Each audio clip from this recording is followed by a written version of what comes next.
안녕하세요. 저는 40대의 아이를 키우고 있는 전엄맘입니다. 집안일을 하거나 혼자만의 시간이 있을 때마다 이 채널에 담긴 많은 사연들을 보며 제가 겪었던 일을 다시금 꺼내어 생각하고는 했어요. 지금이야 어엿한 40대에 아이를 키우는 평범한 엄마로 잘 살고 있지만 한없이 빛나기만 해야 할 제 청춘은 지금과는 다른 삶을 살았습니다. 자식이라고는 딱 저 하나뿐인데 저희 부모님은 제게 관심이 없으셨어요. 온전치 못한 가정의 분위기 속에서 지내야 했고, 그런 부모도 엄마고 아빠라고 어린 저는 부모의 사랑을 원했습니다. 그러나 한 번도 곁을 내주지도 않으셨고, 부모님 인생 살기 바쁘셨죠. 어릴 때야 뭘 모르기도 했고, 형제도 없는 제게는 부모가 세상의 전부인데, 그런 저에게 한없이 나쁜 역할을 하던 분들이셨습니다. 그렇게 차가운 환경에서 자라다 고등학생이 된 저는 사랑받지 못하는 제 자신이 싫었고 차갑고 외로운 그 집이 너무 싫었어요. 더는 마냥 어린아이도 아니라고 생각했던 저는 철없는 선택을 하게 되었죠. 다짐을 하자마자 그 길로 가출을 해버렸습니다. 가출하니 자연스럽게 나쁜 길로 빠지게 되었어요. 학생의 신분으로 그 나이에 해서는 안 될 음주와 흡연도 했습니다. 제 자신에 대한 자존감이 없다 보니까 이렇게 망가지는 것만이 제가 할 수 있는 일이라고 착각을 했던 것 같아요. 더 슬프고 웃긴 건 제가 가출을 했는데 행방을 찾지도 않더라고요. 왜냐면 제가 가출한지도 모르셨습니다. 어떻게 부모가 이럴 수 있지? 라는 생각이 드시죠? 저도 제 아이를 낳아보니 더욱 저희 부모란 사람들이 이해가 안 가더라고요. 가출을 하고 나쁜 행동을 하는 것이 제게는 부모님에게 저 좀 봐달라는 마지막 발악이었는데 그것도 통하지 않는다는 걸 느끼게 된 순간 모든 걸 잃은 기분이었습니다. 원래도 세상에 혼자라고 생각했지만 이때부터는 정말 이 넓은 세상에 나 혼자 남겨졌구나 그렇게 생각을 하며 살았어요. 어른들에게 손가락질 받으며 개념 없이 살던 제 인생에 전환점이 하나 찾아왔습니다. 길을 걸어가고 있던 제게 누군가 다가와서 제안을 했죠. 저 학생, 혹시 연예인 해볼 생각 없어요? 우리 꽤 유명한 엔터인데 학생 캐스팅하고 싶거든요. 저를요? 네, 우리 회사 와서 정식으로 오디션도 보고 연습생 해볼래요? 어때요? 그거 하면 돈 많이 벌죠. 아, 그리고 저 연습생 그거 하면 혹시 거기서 먹고 자고 할 수 있어요? 내가 이 회사 팀장이거든. 꼭 성공하게 해줄게. 그러니까 나만 믿고 따라와요. 그리고 숙식 제공을 말하는 것 같은데 아직 학생이라 부모님이 반대하시지 않을까요? 보통 또래 연습생들은 집에서 왔다 갔다 하거든요. 저한테 관심이 없으셔서 상관없어요. 그리고 숙식 제공이 가능해야 제가 이걸 할 수 있어요. 그래요, 그럼. 그렇게 하는 걸로 해요.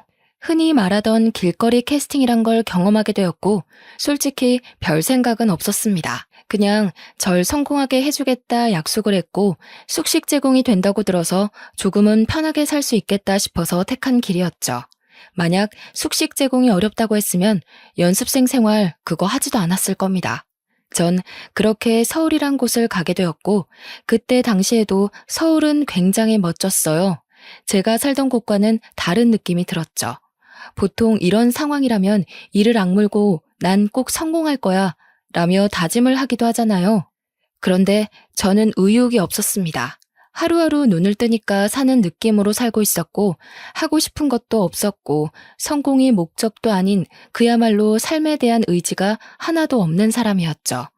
이 엔터에 갔을 때는 정말 끼가 많은 사람도 많았고 예쁘고 잘생긴 사람들도 많았어요. 신기할 정도로 말이죠. 세상에 잘생기고 예쁜 사람은 여기 다 모여있다는 생각이 저절로 들었습니다. 그러나 저는 의욕도 없는데 끼도 없으니 다른 연습생들 사이에서 거의 왕따였죠. 다들 죽기 살기로 온 힘을 다하는데 저는 그런 모습이 보이지 않아도 팀장님이 챙겨주시니 얼마나 질투가 났겠어요. 팀장님은 본인이 캐스팅한 저를 성공시키는 게 목적이셨고 저는 그냥 먹고 사는 문제를 해결하는 게 목적이었죠. 서로 분명한 의도가 있어서 별 문제가 없다고 생각했지만 날이 갈수록 저를 향한 거센 비난과 질투심은 도가 지나쳤습니다.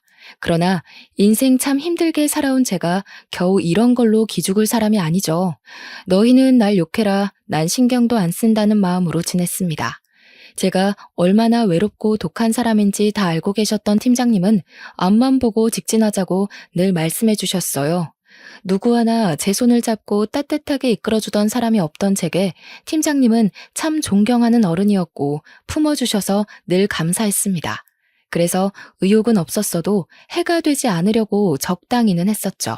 그러던 중 아빠께서 돌아가셨다는 연락을 받았고 부모님은 드디어 이혼을 하셨습니다. 눈물 한 방울이 나오지 않았어요.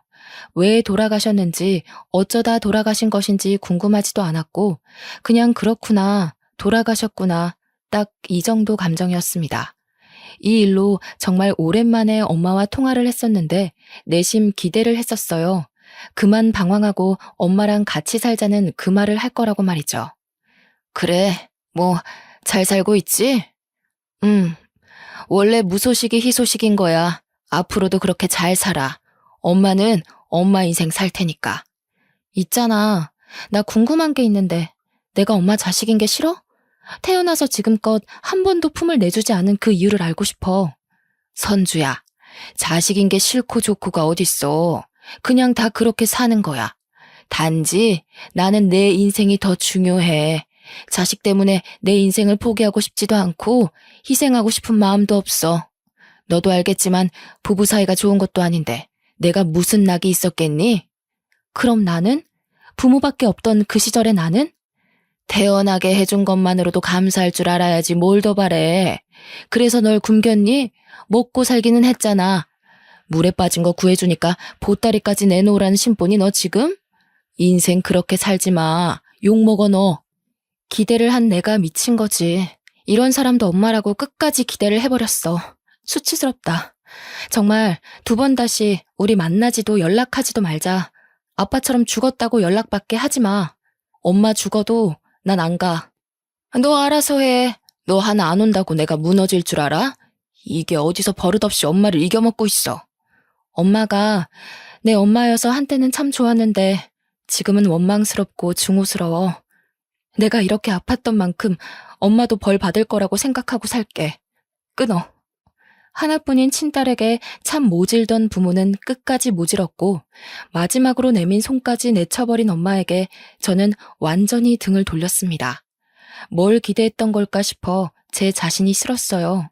이때부터 뭔지 모를 오기가 생겼고 내가 꼭 무슨 일을 하든 성공해서 엄마인 당신 앞에 떳떳하게 나타나주겠다고 결심했습니다. 그때 꼭 배 아파서 뒹굴기를 바랬던 것 같아요. 한마디로 복수를 꿈꾼 거죠.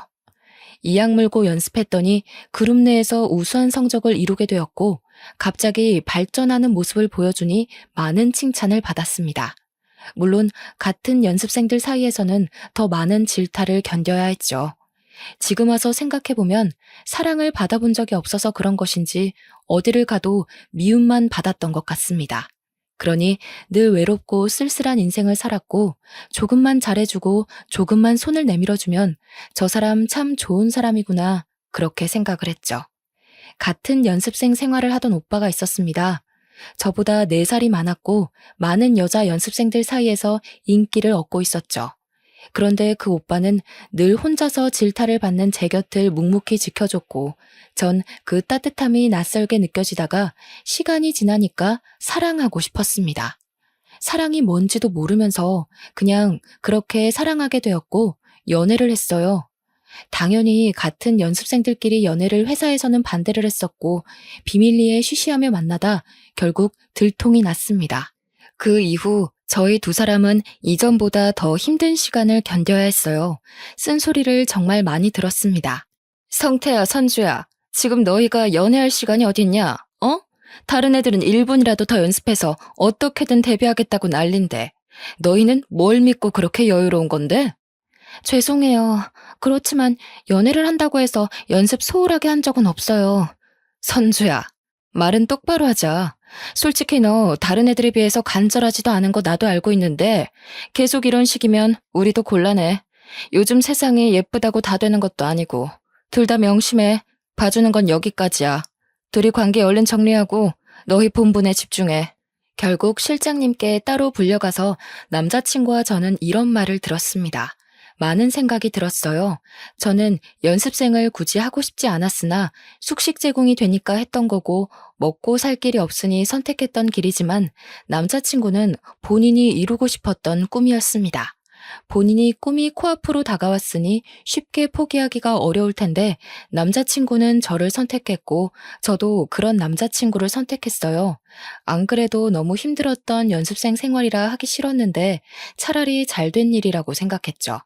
저는 회사에서 숙식 제공을 해줬지만 남자친구는 본인의 힘으로 작은 반지하 원룸에서 지내고 있었습니다.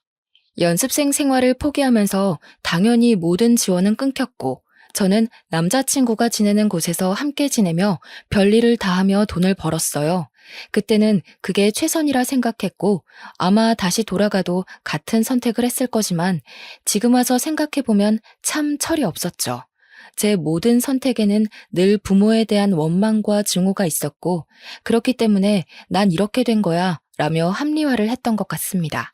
남자친구와 살면서 카페에서 아르바이트도 해봤고 식당에서 설거지도 일도 했고 고깃집, 공장, 편의점 등등 별일을 다 했어요. 제 힘으로 돈을 벌면서 점점 통장에 돈이 쌓이니까 재미가 들렸고 더 열심히 일을 해서 돈을 벌고 또 모았습니다. 남자친구도 열심히 일을 해서 돈을 벌었어요. 반지하 원룸에서 사는 게 절대 쉽지 않아서 하루라도 빨리 지상으로 이사를 가고 싶었습니다. 늘 습하고 곰팡이 냄새가 가득하던 그곳의 냄새는 꽤 오랜 시간이 지났는데 아직도 잊혀지지 않아요. 뭔가 제게 그 반지하는 많은 의미를 줬던 곳인데 제 힘으로 얻은 것도 아니긴 했지만 가장 바닥인 반지하에서 스스로 시작해서 점점 올라가 보자라는 의미가 있었습니다. 힘들었지만 쉬지 않고 일했고 그 결과 3층짜리 1.5룸으로 이사를 했어요. 날아갈 듯 기뻤고 너무 행복했습니다. 남자친구와 함께 지내던 이 순간이 제 인생에서 가장 따뜻했고 안정되던 시기였죠.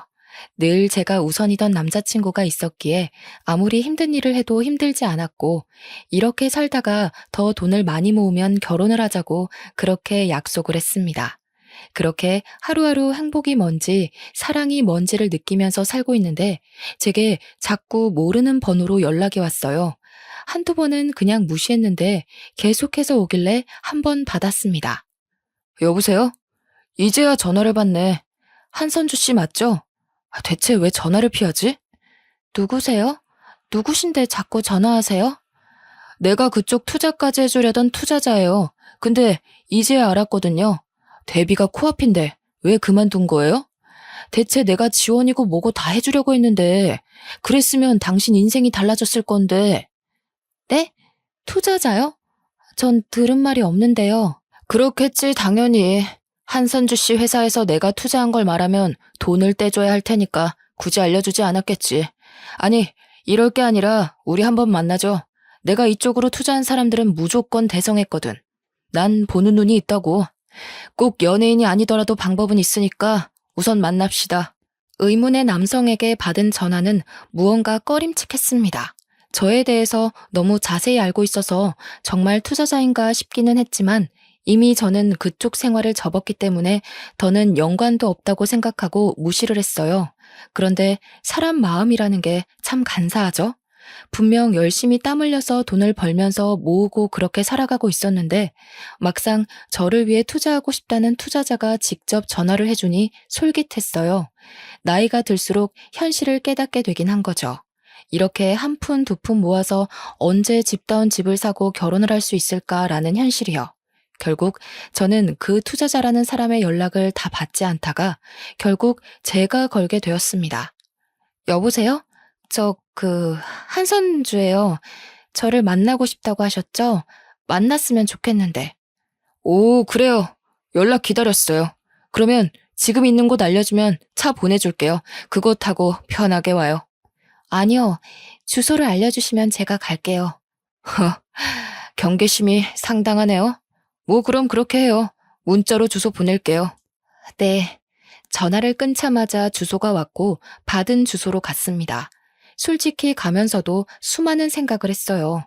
왜냐면 연습생 생활을 하면서 스폰서 관련해서 들은 것도 있기 때문에 설마 이 사람도 제게 그런 걸 원하는 건 아니겠지 싶었습니다. 그래서 그걸 확인하기 위해서는 한 번쯤 직접 만나봐야 했죠. 어렵사리 만나게 된 투자자라는 분은 얼핏 봐도 경제적으로 여유가 넘쳐 보였고 딱 아빠뻘 정도쯤 돼 보였습니다. 어색함과 떨리는 마음이 공존해서 쭈뼛거리는 제게 인자한 미소와 말투로 긴장감을 풀어주려 노력하셨죠. 이야, 한선주 씨, 반가워요. 실물이 훨씬 아름답네요. 역시 내 안목이 틀리지 않지. 긴장을 많이 한 것 같은데 우선 딱 까놓고 먼저 말할게요. 그래야 안심할 것 같네. 난 한선주 씨한테 다 해줄 수 있어요. 금전적인 모든 지원을 싹 다 해줄 건데 혹시 생각하는 그런 건 원치 않으니 걱정 마요. 아, 네. 솔직히 이해가 안 가서요. 지금은 연습생도 아니고 데뷔할 마음도 없는데 왜 저한테 모든 지원을 해주신다고 하는 거죠? 왜 안 해요? 본인의 길인데. 대신 그쪽 회사에서 많은 사람들 사이에서 어렵게 가지 말고 내가 소개하는 엔터 쪽에서 편하게 갑시다. 나는 엔터 쪽 사업에 투자를 많이 하는 사람이고 매우 진지해요. 한선주 씨 한 명 제대로 투자해서 잘 키우면 내가 보는 이익이 많지. 당장은 손해처럼 보여도 말이야. 저 남자친구도 있고 동거도 하고 있어요. 이런 제가 연예인이 되면 소문이 꼬리를 물지 않을까요? 그런 세탁쯤이야. 우리가 늘 하는 거니까 걱정 마요. 언제까지 그렇게 구질구질하게 살 거예요?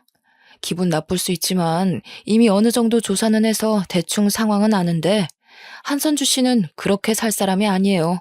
그러니 잘해보자고요. 의욕도 없던 연예계 일을 다시 시작하라는 투자자의 제안이 결코 나쁘지 않았어요. 저를 완벽하게 밀어줄 것 같다는 느낌이 확 들었고 심지어 저렇게 만나고 나서 당일에 바로 저에게 500만 원을 입금해 주셨습니다. 이게 무슨 돈이냐고 했더니 품위 유지비라며 이미지 관리를 지금부터 할 거라고 하셨죠. 제게 몇백에서 몇천에 가까운 돈을 매달 서슴없이 주셨고 말 그대로 제 품위를 유지하라며 특별히 뭘 시키지도 않으셨습니다. 연습생 생활을 할 때는 죽으라고 연습하고 또 연습했는데 그것도 시키지 않으셨어요. 당분간은 이미지를 만드는 게 우선이라며 말이죠. 그러다 보니 전 쉽게 만지는 그 돈들을 펑펑 쓰고 다녔고 투자자가 이유 없이 주는 고가의 선물들과 고가의 차까지 당연하다 생각하고 받았습니다. 이렇게 살다 보니 누가 봐도 제가 변한 게 보이고 고가의 물건들이 집에 쌓이고 있었죠. 심지어 차까지 생기니 남자친구는 저를 추궁했습니다. 선주야, 너 정말 요즘 이상한 거 알지? 대체 이 많은 것들을 무슨 돈으로 산 거냐고. 무슨 생각으로 차까지 산 건데 너 일도 그만뒀다며, 어? 말 좀 해봐. 아, 진짜 왜 이래? 내가 뭐 오빠한테 돈을 달라고 했어? 아니면 사달라고 했어? 무슨 상관인데 내가 뭘 하든 말든 그냥 알바 좀 뛴 거야. 너 똑바로 말해. 대체 요즘 뭐라고 돌아다니길래 갑자기 안 하던 짓을 하는 거야? 너 지금 집에 있는 저 가방에 옷들만 해도 얼마인 줄 알아? 지긋지긋하네 정말. 얼마인 줄 내가 알게 뭐야. 저런 거 하나 사줄 능력도 없으면서 오빠가 뭔데 나한테 뭐라고 하는데? 무슨 자격으로? 너 정말 말 다 했어? 지긋지긋해. 이렇게 구질구질하게 사는 거 싫다고. 아무리 일을 해도 달라지지 않고 매일이 똑같아. 과연 우리가 이 원룸에서 탈출은 할 수 있을까? 미래는 있을까? 난 없다고 생각해. 지금도 헤어지고 싶은 거 겨우 참고 있는 거니까 나 건들지 마. 너 정말 어떻게 나한테 이럴 수 있어? 내가 너 만나려고 연습생 생활도 못하고 너 하나만 바라봤는데. 남자친구는 진심으로 저를 사랑해줬던 참 좋은 사람인데 제가 돈에 눈이 뒤집히니 그런 남자친구가 보이지 않았어요. 컵 하나를 사는 것도 소중했는데 이제는 궁상맞게 느껴졌고 그냥 남자친구와의 모든 생활이 지긋지긋해졌습니다. 저는 결국 투자자에게 요구를 했습니다. 저 선주인데요. 집 하나만 마련해 주실래요? 그래. 뭐 오늘? 내일? 근데 갑자기 왜 남자친구랑 헤어지게? 네, 헤어지려고요. 이제 정리해야죠. 언제까지 이렇게 살겠어요. 그래, 아주 잘 생각했네. 바로 내일 나와 사람 보내줄 테니까. 짐 정리도 하지 말고 사람 시킬 거니까. 이렇게 말 한마디면 집이 하루아침에 생길 정도로 제게 세상이 너무 쉬워진 거예요. 투자자에게 집을 요구한 후 남친에게 헤어지자고 말했습니다. 저를 붙잡고 많이 울었지만 그 모습도 보기 싫다며 저는 그 집에서 나와 호텔에서 하루를 묵었고 다음날 투자자가 마련해준 집으로 떠났습니다.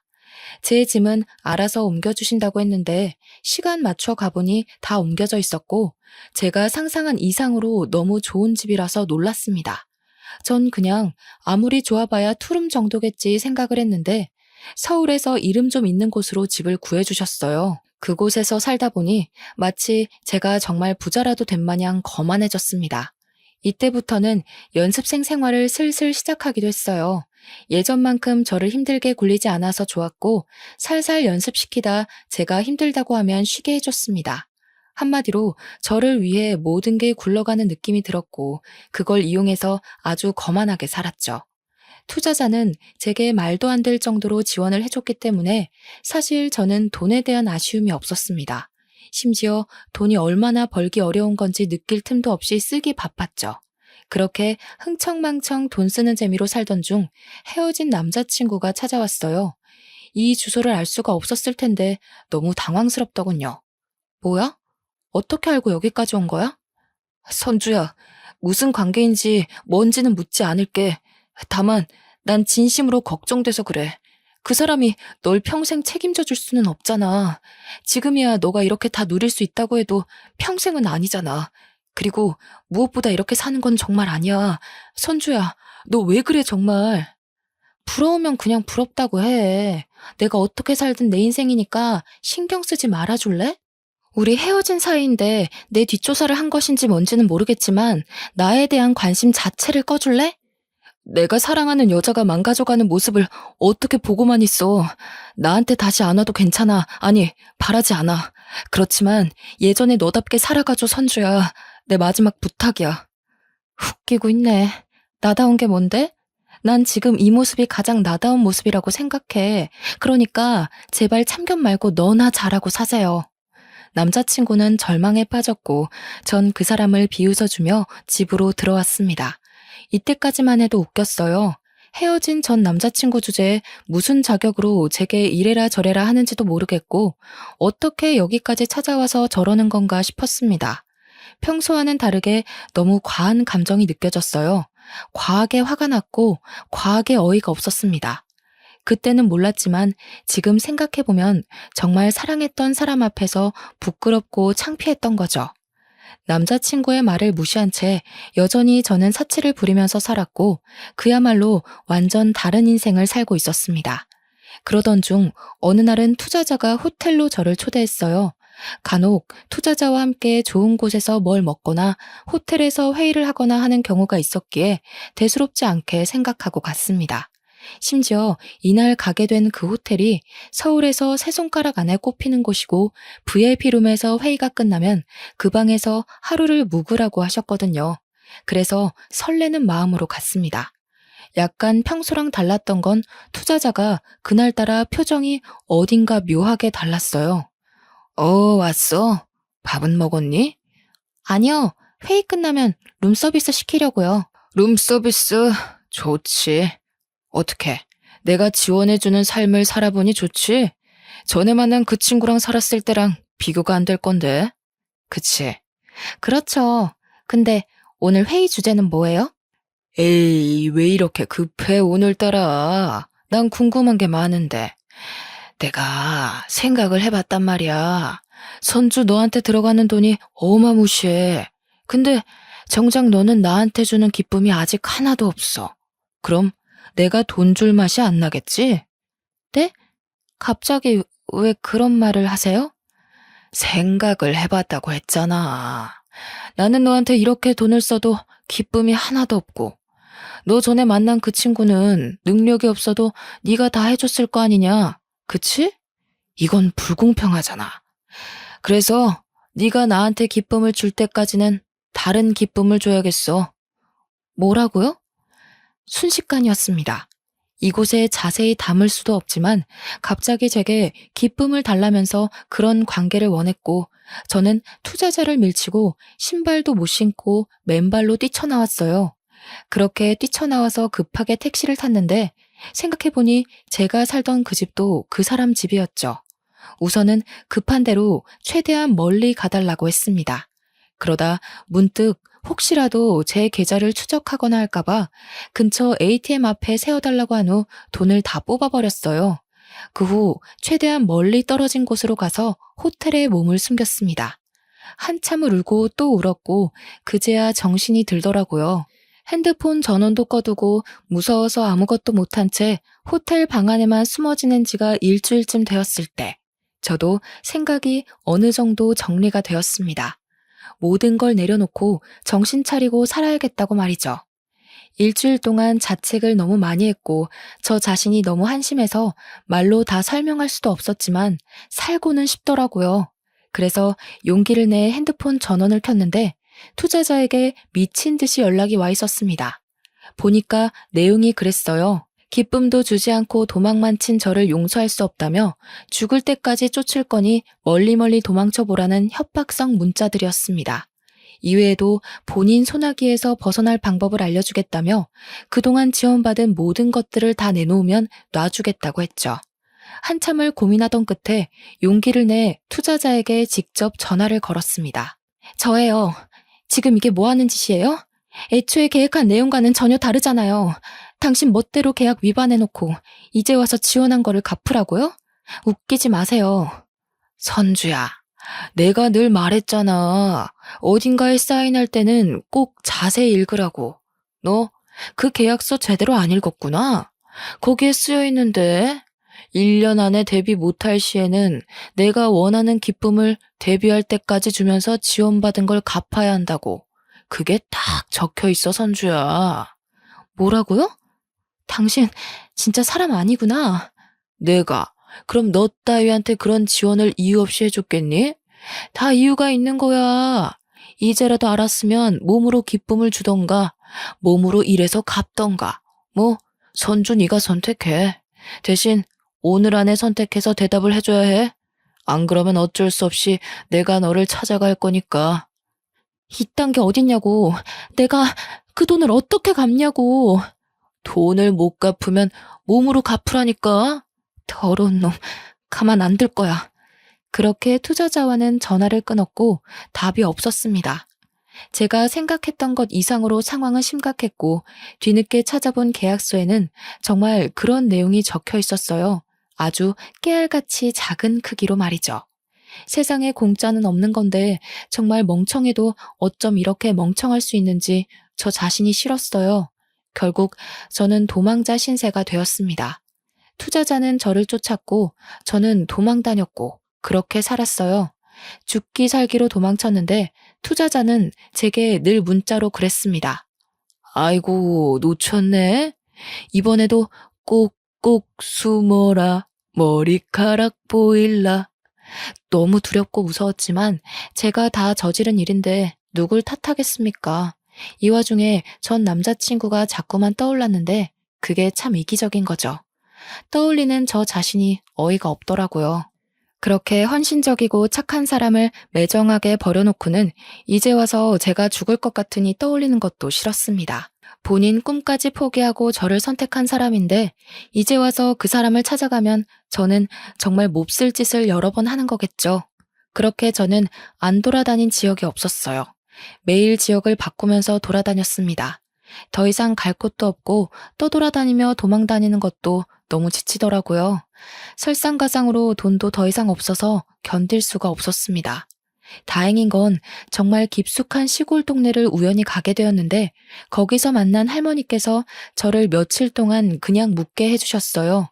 그게 감사해서 할머니 밭일도 도와드리면서 한 일주일을 넘게 있었던 것 같습니다. 그런데 거기까지 투자자가 찾아와서 할머니께 제대로 인사도 못하고 도망쳤고 하필 짐도 제대로 못 챙기고 도망치는 탓에 주머니에 있는 돈이 고작 2만 원 정도였죠. 아마 그 할머니를 추궁해서 제 짐가방을 투자자가 가져갔을 거라 다시 가봐도 의미가 없다는 걸 알았습니다. 결국 노숙이라는 걸 하게 되었고 공원 의자에서 하루를 지새우고 공중 화장실에서도 자고 그러다 정말 씻어야겠다 느껴서 찜질방에 갔어요. 딱 여기서 하루를 보낸 후 숙식 제공을 해주는 일자리를 구해야겠다고 생각을 했습니다. 그간 일자리를 못 구했던 이유가 일하다 도망치면 돈도 못 받고 가게에도 피해라고 생각해서 못했는데 더는 길이 없었죠. 노숙까지 하다 오랜만에 깨끗하게 씻고 컵라면을 먹고 잠이 들었는데 그렇게 개운하고 편할 수 없었습니다. 한참을 곤히 자고 있는데 누군가 저를 흔들어 깨웠어요. 순간 직감적으로 큰일 났다고 느꼈고 두 눈을 번쩍 뜨니까 제 얼굴 앞에는 투자자가 있었죠. 사람이 너무 놀라면 소리도 못 지른다는 말을 이때 실감했습니다. 악소리도 나지 않았고 그저 멍하니 쳐다봤어요. 투자자는 거칠게 저를 끌고 갈 줄 알았는데 잠시 조용한 곳 가서 얘기 좀 하자고 했죠. 그동안 봤던 모습과는 전혀 다른 모습이라 또 경계가 되었습니다. 또 무슨 속셈인데요. 차라리 그냥 때리든 뭘 하든 알아서 하세요. 더는 더 이상 이렇게 못 살겠어요. 미안해요. 내가 오해를 했더라고요. 사실 10년 전에 당신 엄마랑 결혼까지 약속했었는데 알고 보니 유부녀의 애도 있었더라고. 난 그래도 괜찮다고 기다리겠다고 했고 그 여자는 이혼하고 얼른 오겠다고 했었지. 그래서 간이고 쓸개고 돈이란 돈을 다 가져갔어. 딸이 아프네 뭐네 하면서 다 가져가 놓고 다른 남자한테 가버렸거든. 근데 그게 나랑 무슨 상관인데요? 그리고 저 그 사람에 대해서 별로 듣고 싶지 않거든요? 그러니까 이런 사이인 줄 몰랐어 내가. 그 여자가 내 모든 걸 다 빼먹고 도망친 게 너무 열받아서 복수하려고 선주 씨한테 접근한 건데 이번에 알았거든. 둘 사이가 남보다 못한 사이라는 것을. 내가 이걸 진작 알았더라면 선주 씨 괴롭히지 않았을 건데 정말 진심으로 미안해요. 뭐라고요? 그럼 이게 다 결국 엄마 때문에 그런 거라고요? 저한테 나쁜 짓도 하려고 했잖아요. 그것도 엄마 때문이라고 할 수 있어요? 그 여자가 무너지는 걸 보고 싶었거든. 보통 자기 딸을 건드리면 엄마는 다 미치니까. 근데 그 여자는 아니더라고. 정말 진심으로 사과할게요. 나 때문에 버린 시간에 대해서 모두 보상도 할게요. 뭐 이런 더러운 경우가 다 있지? 평생을 엄마라고 해준 게 없는데 그까지 정말. 근데 솔직히 돈에 눈멀어서 행동한 제 탓도 있는데 누굴 탓하겠어요. 투자자와 얘기를 나눈 후 저는 집으로 돌아갔어요. 그리고 생각을 정리해봤습니다. 결국 아빠와 살고 있을 때 이 투자자와 바람을 폈던 거고 마치 이혼할 것처럼 해놓고 어렸던 저를 팔아 투자자에게 돈을 뜯은 거죠. 뜯을 만큼 다 뜯고서는 투자자가 아닌 다른 남자와 또 바람을 핀 거니까 솔직히 제가 투자자 입장이라고 해도 열받아서 복수를 하고 싶을 것 같더라고요. 안 그래도 엄마에 대한 마음이 좋지 않았는데 멀쩡히 잘 살고 있던 중에 다시금 제 인생을 망친 게 또 엄마 탓인 것 같아서 엄마에 대한 증오와 분노가 커졌습니다. 물론 제가 선택한 거지만 그냥 엄마가 너무 싫었어요. 투자자가 엄마를 찾아갈 거라길래 저도 같이 가자고 했습니다. 혼자 여전히 이 남자 저 남자 만나면서 살고 있었으면 안 가려고 했는데 가정까지 꾸리고 애 낳고 너무 잘 살고 있다는 거예요. 정작 첫 자식인 저는 한 번도 사랑을 받아보지 못하고 이렇게 살고 있는데 말이죠. 얼마나 행복하게 살고 있는지 제 눈으로 보고 싶은 마음에 투자자와 함께 갔습니다. 차 안에서 한참을 기다렸고 정말 오랜만에 보는 엄마의 모습은 낯설었어요. 늘 부러워했던 친구들의 엄마 모습처럼 지내고 있더라고요. 한 손에는 장바구니를 들고 단정한 옷차림에 딱 엄마의 느낌을 품고 있었죠. 엄마는 올라가고 이어 저랑 투자자가 그 집으로 따라 들어갔습니다. 저희를 본 엄마는 아주 기겁을 했지만 아내 애들이랑 엄마의 새로운 남편도 있었는지 과거를 들킬까봐 아주 조용한 목소리로 말하더군요. 둘이 어떻게 같이 여기로 온 거야? 아니, 우선 가. 집에 남편도 있다고. 내가 연락할게. 집 앞에 연락처 두고 가. 얼른. 너무 다급해 보이는 엄마의 모습 뒤로 큰 가족 사진이 보였고 너무 행복해 보였어요. 또 집 안쪽에서는 애들과 아빠의 웃음소리가 가득했고 집에서는 맛있는 냄새도 나는데 그게 그렇게 슬펐습니다. 저는 그동안 쌓인 모든 분노가 폭발했고 큰 소리로 엄마를 밀치며 집 안으로 들어가면서 말했어요. 엄마, 당신이 처음으로 낳은 딸인 내가 이렇게 멀쩡하게 살아있는데 어떻게 한 번을 보듬어 주질 않아? 그래도 나 어떻게든 이악 물고 살고 있었어. 근데 이젠 하다하다 바람핀 불륜남이 엄마한테 복수하려고 나한테 해코지까지 하게 만들어?